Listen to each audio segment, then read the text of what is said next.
এবার মুখোমুখি লড়াইয়ে তাসনিয়া ফারিন ও স্পর্শিয়া, কে কাকে হার মানায় সেটাই যেন দেখার পালা। দুজনেই ছোট পর্দার জনপ্রিয় অভিনেত্রী, তবে এই লড়াইটা ছোট পর্দায় নয়, লড়াইটা হবে বড় পর্দায়। বাংলা সিনেমার জগতে একে অন্যকে টেক্কা দেবেন ফারিন ও স্পর্শিয়া। একদিকে তাসনিয়া ফারিনের ফাতিমা, অন্যদিকে স্পর্শিয়া অভিনীত সুস্বাগতম। দুটো সিনেমাই মুক্তি পাবে একই দিনে। শুরু হয়েছে হল দখলের লড়াই।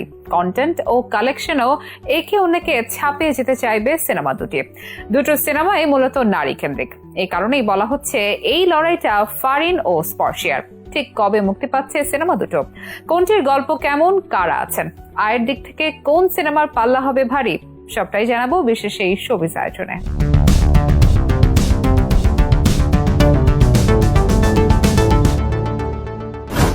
ছোট পর্দার জনপ্রিয় অভিনেত্রী তাসনিয়া ফারিন করেছেন সিনেমাও, মূলত নাটক, ওয়েব সিরিজ, সিনেমা তিন মাধ্যমে সমানতালে কাজ করেছেন তিনি। সাবলীল ও মন করা অভিনয় দিয়ে অল্প সময় হয়েছেন দর্শক নন্দিত। শুধু বাংলাদেশি নয়, পশ্চিমবঙ্গেও তার ফ্যান কম নয়। গায়িকা হিসেবেও সম্প্রতি সুনাম কুড়ালেন রঙে রঙে রঙিন হব গানে। এখন ফারিনের ব্যস্ততা আপকামিং সিনেমা ফাতিমা নিয়ে, যদিও এটি একদম নতুন কোনো সিনেমা নয়। অভিনয় জীবনের শুরুতে ফারিন ফাতিমা শিরোনামের একটি পূর্ণদৈর্ঘ্য চলচ্চিত্রে কাজ করেছিলেন, কিন্তু দুর্ভাগ্যবশত এতদিনও সিনেমাটি এদেশের প্রেক্ষাগৃহে মুক্তি পায়নি। এই সিনেমা এবছর ইরানের ফজর চলচ্চিত্র উৎসবে প্রদর্শিত হয় এবং পুরস্কার জিতে নেয়। 42তম ফজর আন্তর্জাতিক চলচ্চিত্র উৎসবে ফাতিমা ছবিতে অসাধারণ অভিনয়ের জন্য ক্রিস্টাল সিমার্ক অ্যাওয়ার্ড জিতেন ফারিন। এবার বড় পর্দাতেও মুক্তি দেওয়া হচ্ছে এই সিনেমা। আগামী শুক্রবার দেশের নানা প্রেক্ষাগৃহে মুক্তি পেতে চলেছে তাসনিয়া ফারিনের ফাতিমা। ধ্রুব হাসান পরিচালিত এই ছবিতে ফারিন ছাড়াও আরো অভিনয় করেছেন তারিক আনাম খান, মানস বন্দ্যোপাধ্যায়, ইয়াশ রোহান, সুমিত সেনগুপ্ত, আয়েশা মনিকা, পান্থ কানাই প্রমুখ। এদিকে শুধু ফাতিমাই নয়, শুক্রবার মুক্তি পাবে আরো একটি বাংলা সিনেমা, অর্চিতা স্পর্শিয়া সুস্বাগত।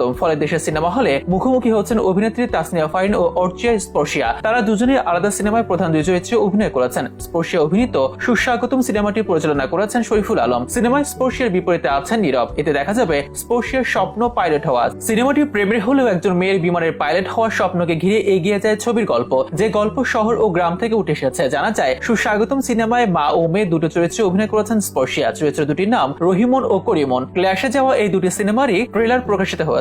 এর মধ্যে ফারিন অভিনীত ফাতিমা সিনেমা ট্রেলার বেশ প্রশংসা পাচ্ছে। সিনেমাটি নিয়ে ভীষণ উচ্ছ্বাসিত ফারিন সম্প্রতি ফেসবুকে সিনেমার পোস্টার শেয়ার করে লিখেছেন, আসছে দুই সময়ের দুই সংগ্রামের আখ্যান ফাতিমা। দেখুন আগামী 24শে মে থেকে আপনার কাছের সিনেমা হলে। নিজের সিনেমা নিয়ে আশাবাদী স্পর্শিয়াও। তিনি বলেছেন, এর আগে নীরবের সঙ্গে একটি সিনেমায় কাজ করেছে। আমাদের দুজনের কাজের অভিজ্ঞতা চমৎকার, তার সুস্বাগতমে আমাদের কাজটা করতে সহজ হয়েছে। তাছাড়া পরিচালকও কাজটি খুব যত্ন নিয়ে করেছেন। আমি আশাবাদী বর্তমান সময়ে বাংলা চলচ্চিত্রের দিকে তাকালে দেখা যাবে বছর জুড়ে এখন সিনেমা মুক্তির বেলায় ঈদকেই টার্গেট করেন প্রযোজক ও পরিচালকরা। তাই অন্যান্য সময় হলগুলো থাকে সিনেমার খরায়। এই তো কিছুদিন পরে আসে ঈদুল আজহা। ঈদ সিনেমা নিয়ে হাজির হবেন শাকিব, সিয়াম সহ নানা অভিনেতা অভিনেত্রী। সেই ভিড়ের আগে ভালো আয় করে নিতে চায় ফারিন ও স্পর্শিয়ার সিনেমা দুটি। তবে ফারিন ও স্পর্শিয়ার কে কাকে ছাপিয়ে যান, কার সিনেমা বেশি ভালো করে, সেটি দেখতে উৎসুক বাংলা সিনেমার দর্শকেরা। আগামী শুক্রবারই ছোট পর্দার দুই তারকা মুখোমুখি হচ্ছে বড় পর্দায়। দুজনে আশাবাদী তাদের সিনেমা নিয়ে। জানা গেছে ঢাকার সিনেপ্লেক্স গুলো সহ দেশের বড় হলগুলোতে ছবি দুটি মুক্তি দেওয়ার কথা চলছে। দুটি ছবি আমাদের, দুটি ছবি যেন ভালো চলে সেই প্রত্যাশা রাখছেন বাংলা সিনেমার শুভাকাঙ্ক্ষী ও নিরপেক্ষ দর্শকেরা।